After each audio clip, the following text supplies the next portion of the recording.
Hello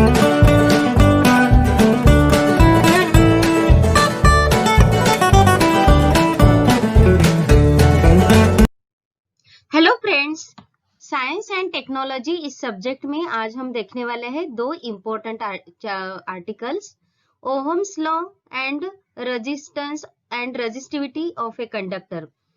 दोनों articles ये current electricity chapter में से हैं and both these articles are very important from the view of exam also and from the view of next study also। तो students दोनों article अच्छी तरह से प्रिपेयर करने के लिए आप लोगों को ये वीडियो जरूर हेल्प करेगा। तो चलो शुरू करते हैं। पहला क्वेश्चन है, state and explain Ohm's law. तो पहले डायग्राम ड्रॉ कर लेते हैं, circuit diagram. So this diagram is drawn for Ohm's law.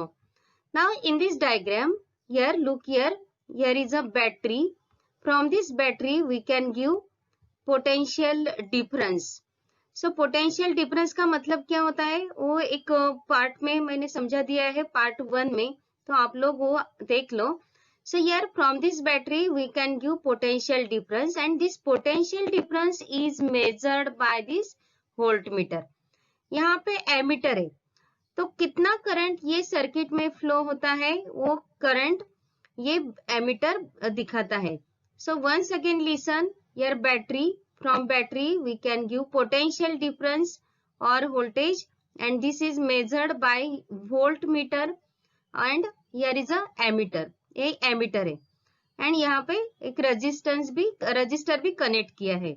Okay, तो Ohm's law, according to Ohm's law, जैसे पोटेंशियल डिफरेंस बढ़ता है, mean suppose we are increasing potential difference, चलो हम अगर प्रैक्टिकल कर रहे हैं ऐसा समझो, और पोटेंशियल डिफरेंस अगर हम बढ़ा रहे हैं ये सर्किट में, तो करंट भी बढ़ता है। मतलब रिजल्ट क्या है उसका, तो करंट भी बढ़ता है एंड तो इंक्रीज करंट कैन मेजर्ड और can be seen through this ammeter.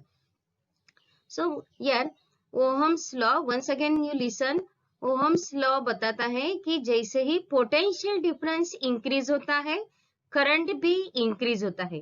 Okay, तो चलो हम ये लिख लेते हैं, statement of Ohm's law. If the physical state of a conductor remains constant.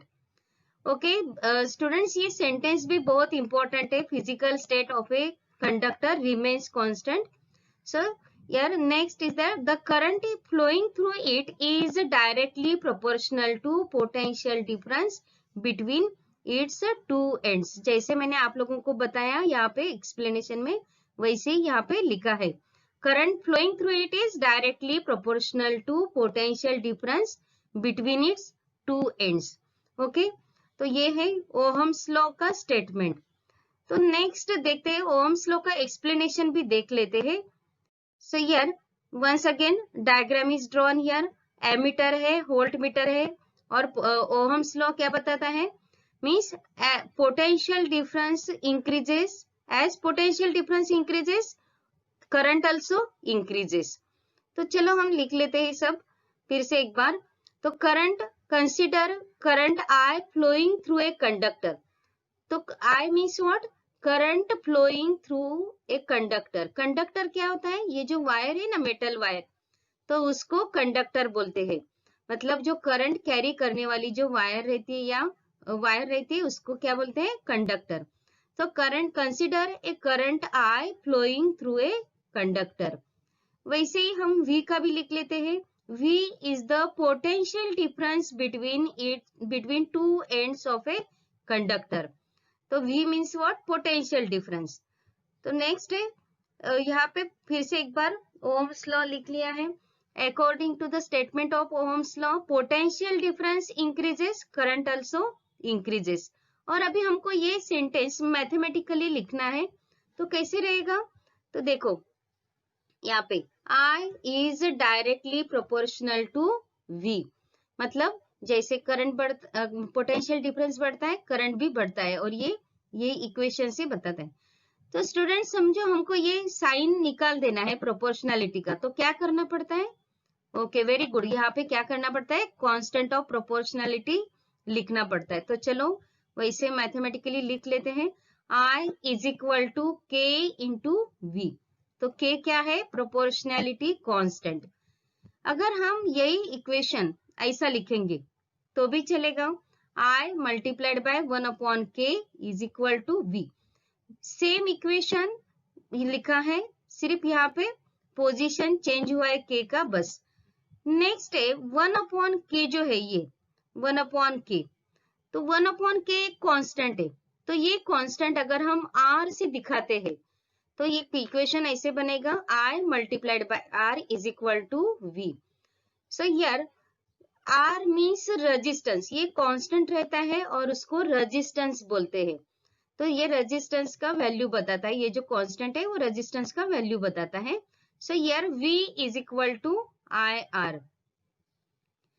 तो ये दो इक्वेशंस है, V is equal to IR और V is equal to R is equal to V upon I, ये दोनों इक्वेशन ओहम्स लॉ बताते हैं। तो एक बार हम लिख लेते हैं यहाँ पे बोल्ड में, Ohm's law is equal to V is equal to IR और R is equal to V upon I। So here this is very important equation. जब आप लोगों को एग्जाम्पल सॉल्व करने रहेंगे तो आप लोगों को ये दोनों इक्वेशंस का यूज होगा। तो एक बार एक यूनिट्स भी लिख लेते हैं, सब यूनिट्स। तो ये जो तीन पैरामीटर है, वोल्टेज, करंट और रेजिस्टेंस, ये तीनों के यूनिट भी लिख लिए यहाँ पे। Unit of resistance is ohm and it's symbol is indicated here. Unit of potential difference is volt और उसका सिंबल है ऐसा। तो unit of current is ampere और उसका सिंबल है ए, कैपिटल ए। तो मुझे लगता है आप लोगों को समझ में आ गया रहेगा Ohm's law and explanation of Ohm's law. तो चलो और एक क्वेश्चन देख लेते हैं। What is the resistivity of a conductor? तो ये रेजिस्टिविटी क्या है? अभी अभी हमने देखा है रेजिस्टेंस, तो ये रेजिस्टिविटी क्या है वो देखना है हमको। तो चलो डायग्राम ड्रॉ कर लेते हैं यहाँ पे। सो ये जो है ये कंडक्टर है। तो कंडक्टर का मतलब क्या होता है? अभी अभी थोड़ी देर पहले हमने देखा है, the metal wire which carries the current, that is called as the conductor. तो ये स्मॉल पार्ट ऑफ कंडक्टर है, इसका ये लेंथ है और ये क्रॉस सेक्शनल एरिया, इसको बोलते हैं क्रॉस सेक्शनल एरिया। जो सर्कुलर पार्ट रहता है कंडक्टर का, सर्कुलर, और जो अगर हम वायर ऐसे कट करते हैं क्रॉस सेक्शनली तो ये जो एरिया है उसको क्रॉस सेक्शनल एरिया बोलते हैं। तो ये जो वायर रहता है उसको भी खुद का एक रेजिस्टेंस रहता है और जो रेजिस्टेंस रहता है वो टोटल 3 फैक्टर्स पे डिपेंड रहता है। तो कौन से ये 3 फैक्टर्स है वो हमको देखने हैं। तो पहला है लेंथ, मीन्स लेंथ ज्यादा रहेगा तो रेजिस्टेंस ज्यादा रहेगा। Means the as length of conductor increases, resistance also increases। तो ये हम लिख लेते हैं यहाँ पे देखो, length L as length increases resistance also increases, वो हमने इक्वेशन में लिख लिया है। सेकंड पैरामीटर है क्रॉस सेक्शनल एरिया। तो यहाँ पे क्रॉस सेक्शनल एरिया समझो ज्यादा रहेगा तो रेजिस्टेंस कम रहता है। Means as cross sectional area increases resistance decreases. Yes, तो और अगर क्रॉस सेक्शनल एरिया कम रहेगा तो रेजिस्टेंस कैसा रहेगा? ज्यादा रहेगा। तो यही हम इक्वेशन में लिख लेते हैं। Cross sectional area A, that is R is inversely proportional to 1 upon A। और एक पैरामीटर है जिसपे रेजिस्टेंस डिपेंड रहता है, वो है मटेरियल मेड अप ऑफ। जो वायर रहता है वो किसी मेटल का बना हुआ रहता है और वो मेटल का अलग अलग रेजिस्टेंस रहता है। तो वो भी पॉइंट हम लिख लेते हैं, the material it is made up of. So ये जो तीनों पैरामीटर है, तीनों फैक्टर से उस पे उसका रेजिस्टेंस डिपेंड्स रहता है। तो यहाँ पे ये दो इक्वेशन देखो, R is directly proportional to L and R is inversely proportional to 1 upon A। ये दोनों इक्वेशन में लेफ्ट हैंड साइड कैसे कॉमन है, R एंड यहाँ पे भी R है। तो ये दोनों का मिला के हम एक इक्वेशन बना सकते हैं। चलो तो वो वैसे इक्वेशन लिख लेते हैं फ्रॉम इक्वेशन 1 and 2। तो कैसे बनेगा ये equation? R is directly proportional to L upon A। Okay, तो यहाँ पे ये इक्वेशन, अभी हम ये इक्वेशन और कैसे लिख सकते हैं? यस, यहाँ पे अगर प्रोपोर्शनैलिटी का साइन अगर निकाल दिया तो क्या रहेगा? यहाँ पे प्रोपोर्शनैलिटी कांस्टेंट आएगा। तो चलो वो कांस्टेंट हम लिख लेते हैं। तो equation will be like this, R is equal to rho into L upon A। Okay, और R इज इक्वल टू, और rho is equal to R into A upon L। तो फ्रेंड्स ये जो रो है, ये जो प्रोपोर्शनैलिटी कांस्टेंट है, उसको रेजिस्टिविटी बोलते हैं। वंस अगेन लिसन, ये जो प्रोपोर्शनैलिटी कांस्टेंट है उसको बोलते हैं रेजिस्टिविटी ऑफ ए मटेरियल और कंडक्टर। तो ये रेजिस्टिविटी हम ऐसे भी लिख सकते हैं, rho is equal to R into A upon L।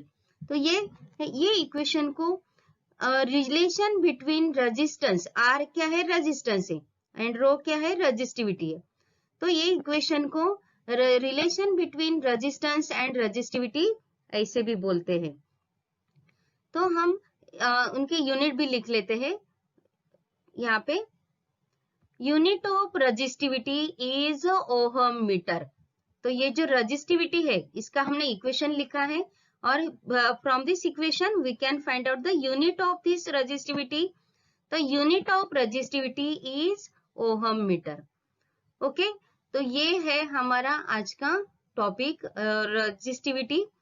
तो ये दोनों टॉपिक बहुत ही इंपॉर्टेंट है, और आप लोगों को अच्छी तरह से पढ़ने हैं। तो प्रैक्टिस करो, एक दो बार आप लोग इसको लिख के देखो तो जरूर आ जाएगा। तो चलो हम कुछ मल्टीपल चॉइस क्वेश्चन सॉल्व कर लेते हैं। Unit of resistance is, so what is the unit of resistance? अभी हमने देखा है। तो आप लोगों को ये तीनों ऑप्शन में से ढूंढना है, ampere, ohm and volt. Second question है, in ohm's law current is directly proportional to. अभी अभी हमने ओहम्स लॉ अच्छी तरह से देखा है, तो आप लोग वो देख लो कौन सा ऑप्शन करेक्ट रहेगा। रेजिस्टेंस, लेंथ ऑफ मटेरियल और पोटेंशियल डिफरेंस। तो नेक्स्ट क्वेश्चन है, relation between resistance and resistivity of a material is given bye. अभी हमने देखा है वो फॉर्मूला, तो कौन सा करेक्ट फॉर्मूला ये तीनों में से, वो आप लोगों को फाइंड आउट करना है। आप लोग देख लो और वो फॉर्मूला कौन सा करेक्ट है आप लोग फाइंड आउट करो। नेक्स्ट है, ohm's law is given by a formula. वो फॉर्मूला आप लोगों को याद रखना है हमेशा के लिए, और वो फॉर्मूला कौन सा करेक्ट फॉर्मूला है, ये तीनों में से वो आप लोगों को फाइंड आउट करना है। ओके फ्रेंड्स, आप लोग ये आर्टिकल का प्रैक्टिस करो और अच्छी तरह से पढ़ लो। Okay, thank you.